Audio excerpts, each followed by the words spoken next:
বিসমিল্লাহির রহমানির রহিম। ধন্যবাদ মাননীয় স্পিকার। জুলাই গণ অভ্যুত্থান এবং জুলাই যোদ্ধাদের উপর আনীত শোক প্রস্তাবের উপর আলোচনা করার সুযোগ দেবার জন্য আজকের দিনটি আমাদের জাতীয় জীবনে অনেক ঐতিহাসিক একটি দিন। ব্যক্তিগতভাবে আমার জীবনেও 2024 সালের 5ই আগস্ট তথা 36শে জুলাই শাহবাগ থেকে ছাত্র জনতার মিছিল নিয়ে আমি এবং আমার সহযোদ্ধারা এই জাতীয় সংসদের প্রাঙ্গণে আমরা এসেছিলাম। ছাত্র জনতাকে সাথে নিয়ে ফ্যাসিস্ট মুক্ত করেছিলাম এই মহান জাতীয় সংসদকে। সেই দিন আমাদের ভূমিকা ছিল বৈপ্লবিক। আজকে একটা ভিন্ন প্রেক্ষাপটে গণতান্ত্রিকভাবে নির্বাচিত হয়ে আজকের এই মহান জাতীয় সংসদে কথা বলতে পারছি, সেজন্য মহান আল্লাহ তাআলার কাছে এবং জুলাই গণ অভ্যুত্থানের সকল শহীদদের কাছে কৃতজ্ঞতা প্রকাশ করছি। মাননীয় স্পিকার, হাজারো শহীদের রক্ত মানানো আর অসংখ্য আহত পঙ্গু দেশপ্রেমিকের সর্বস্ব ত্যাগ করা মহান গণ অভ্যুত্থানের ফসল এই সংসদের অভিভাবক হিসেবে নির্বাচিত হয়ে আপনাকে অভিনন্দন জানাচ্ছি। মাননীয় সংসদ নেতা, মাননীয় বিরোধী দলীয় নেতা এবং মাননীয় বিরোধী দলীয় উপনেতা এবং সকল মাননীয় সংসদ সদস্যদেরও অভিনন্দন জানাই। আমি শ্রদ্ধার সাথে স্মরণ করছি আমার সেই ভাই বোনদের যারা নিজের বুক বুলেটের সামনে উন্মুক্ত করে দিয়ে আমাদের আবারও স্বাধীন করে নিজেরা স্মৃতি হয়ে গিয়েছেন। আমরা তাদের শাহাদাত কবুলের জন্য মহান আল্লাহর কাছে দোয়া করছি। একই সাথে আহত ও পঙ্গু জুলাই যোদ্ধা ভাই বোনদের প্রতি আমার সবটুকু আবেগ, শ্রদ্ধা আর ভালোবাসা দিয়ে কৃতজ্ঞতা জানাচ্ছি। তাদের সুস্থতা কামনা করছি। তাদের অমূল্য জীবন, রক্ত আর অপরিসীম ত্যাগের ফলে আমরা আজ সংসদ সদস্য। 24-এর গণ অভ্যুত্থানের বৈষম্য বিরোধী ছাত্র আন্দোলনের নেতৃত্বে অংশ নিয়েছিল ছাত্র, শ্রমিক, কৃষক, শিক্ষক, অভিভাবক, সাংস্কৃতিক কর্মী, আলেম সমাজ, তরুণ সেনা অফিসার ও সৈনিকগণ ও প্রবাসী বাংলাদেশি ভাই ও বোনেরা। অভ্যুত্থানে গুরুত্বপূর্ণ ভূমিকা রেখেছে আমাদের নারী সমাজ, সামনে থেকে নেতৃত্ব দিয়েছে ও নির্যাতিত হয়েছে। আন্দোলনে প্রাইভেট বিশ্ববিদ্যালয়, মাদ্রাসা ও স্কুল কলেজের ছাত্রছাত্রীদের ভূমিকা ছিল তাৎপর্যপূর্ণ।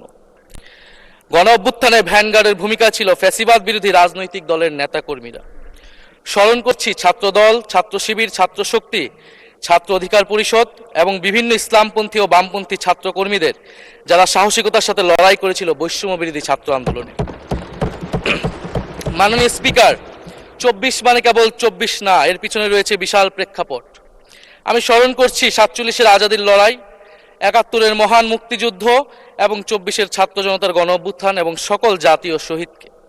এ সকল ঐতিহাসিক জাতীয় সংগ্রামের ধারাবাহিকতায় আজকের বাংলাদেশ গৌরব নিয়ে দাঁড়িয়ে আছে।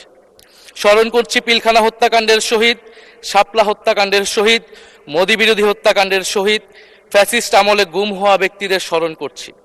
18 সালের কোটা সংস্কার আন্দোলন ও নিরাপদ সড়ক আন্দোলনে ছাত্র কিশোরদের অকুতোভয় সাহসকে স্মরণ করছি। স্মরণ করছি আমাদের ভাই শরীফ ওসমান হাদি, যিনি তার সাহসিকতার মাধ্যমে বাংলাদেশকে একটি ইনসাফ ভিত্তিক বাংলাদেশ হিসেবে গড়ে তুলতে চেয়েছিলেন। তিনি আর আমাদের সাথে নাই। আমরা ওসমান হাদি ভাইকে স্মরণ করছি। শহীদ আবরার ফাহাদ ও শহীদ ফেলানী খাতুনকে স্মরণ করছি, যারা ভারতীয় আধিপত্যবাদের বিরুদ্ধে লড়াই করে বাংলাদেশকে আজকের এই জায়গায় নিয়ে এসেছে। 24-এর ছাত্র জনতার গণ অভ্যুত্থানে মাঠের নেতৃত্বের একেবারে সামনে থাকার কারণে আজকের দিনটি আমার জন্য একই সাথে আবেগের, কষ্টের ও আনন্দের।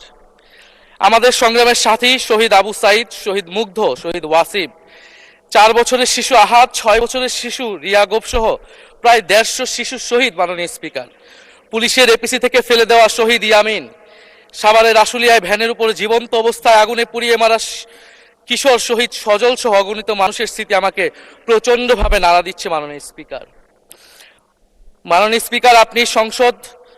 আপনি মাননীয় সংসদ নেতা, বিরোধী দলীয় নেতা সহ সংসদের সকল সদস্য এবং আপনার মাধ্যমে দেশবাসীর উদ্দেশ্যে আরো স্মরণ করিয়ে দিতে চাই মাকে উদ্দেশ্য করে লেখা চিঠি 10ম শ্রেণীর ছাত্র শহীদ আনাসের, যিনি বলেছিলেন, একটি প্রতিবন্ধী কিশোর, 7 বছরের বাচ্চা, ল্যাংড়া মানুষ যদি সংগ্রামে নামতে পারে তাহলে আমি কেন বসে থাকবো ঘরে?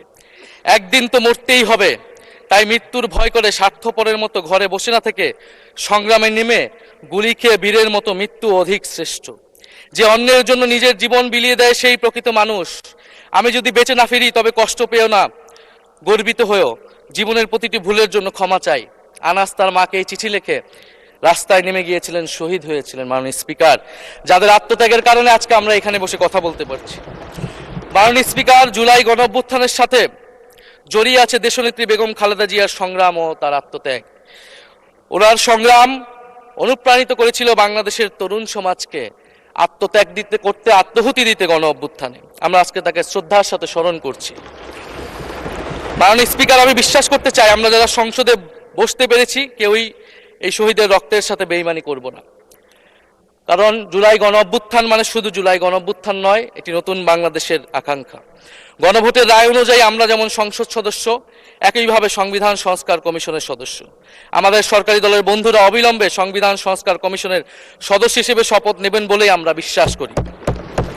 আমরা একই সাথে গণতান্ত্রিক সংস্কারগুলো সাধন করতে চাই। 70% মানুষ গণভোটে তাদের রায় জানিয়ে দিয়েছে মাননীয় স্পিকার। গণতন্ত্রে জনতার রায় সার্বভৌম, তার উপর কোনো আইন বা বিধান চলতে পারে না। মাননীয় স্পিকার, আমরা বিচার চাই, জুলাই গণহত্যার বিচার চাই, শরীফ ওসমান হাদি হত্যার বিচার চাই, গুম খুনের বিচার চাই, বিগত সময়ে হওয়া লুটপাট এবং দুর্নীতির বিচার চাই। জুলাই মানেই নতুন বন্দোবস্ত, গণতান্ত্রিক অন্তর্ভুক্তিমূলক বৈষম্যহীন দেশ। জুলাই মানে আধিপত্যবাদ মুক্ত, ফ্যাসিস্ট মুক্ত দেশ। জুলাই মানে মানবিক মর্যাদা ও দায় ও দরদের বাংলাদেশ। মাননীয় স্পিকার, আমি শেষ করবো একটি কথা বলেই। আজকে সবাই এক বাক্যে স্বীকার করে নিয়েছেন যে জুলাই গণ অভ্যুত্থানের শহীদদের কারণে আমরা এই মহান সংসদে বসতে পেরেছি এবং এই মহান সংসদে আমরা সকলেই ফ্যাসিবাদ মুক্ত, ফ্যাসিবাদ বিরোধী লড়াইয়ের সৈনিকেরা এখানে আসিছি। আপনার প্রতি নিবেদন থাকবে কোনো ফ্যাসিস্ট তার দোসর যাতে আজকের এই মহান সংসদে বক্তব্য দিয়ে সংসদকে কলুষিত করতে না পারে। আমরা ফ্যাসিস্ট মুক্ত, আমরা ফ্যাসিবাদের দোসর মুক্ত জাতীয় সংসদ চাই। মাননীয় স্পিকার, আপনাকে ধন্যবাদ। ইনকিলাব জিন্দাবাদ।